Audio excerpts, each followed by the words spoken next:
21 ingenious uses for common household items. If that's what you came to see, then watch something else. This is the Daniel Natal Show.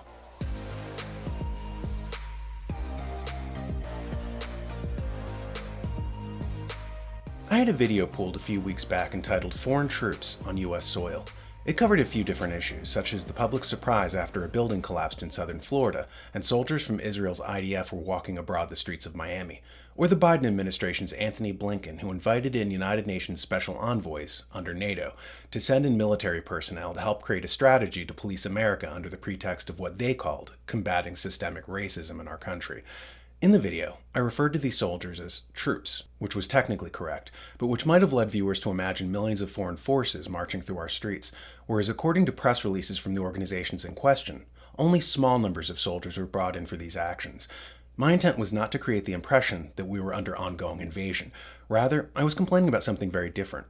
Namely, the globalist habit, post-World War II, of conducting joint operations with foreign countries in any capacity. Historically, America's military did not invite in soldiers from any country for any reason to enter our territory. This would have been political suicide for any of our politicians to suggest such a thing.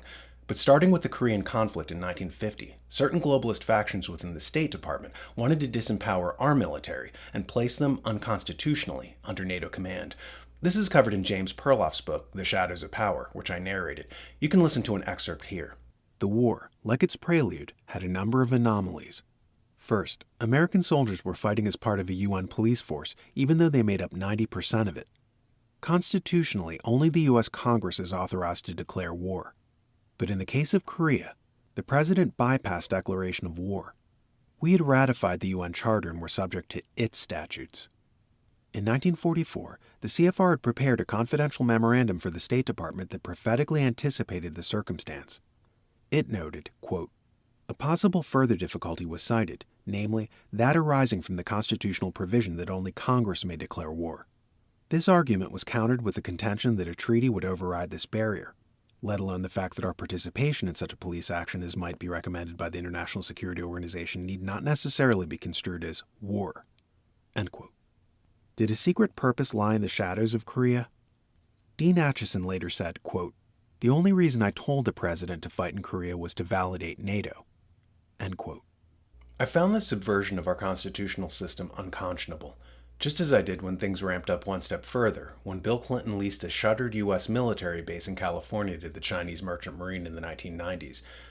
This was the first time in U.S. history when we had a foreign military presence on U.S. soil.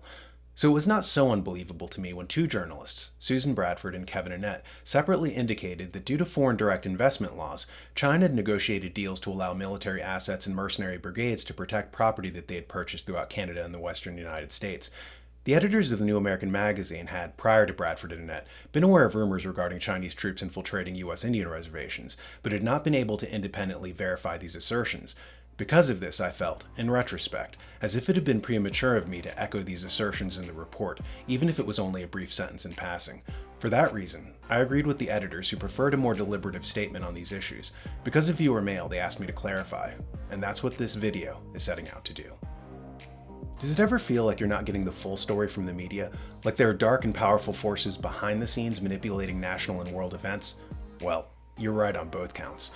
To get the full story, every time, check out Behind the Deep State, hosted by Alex Newman from The New American.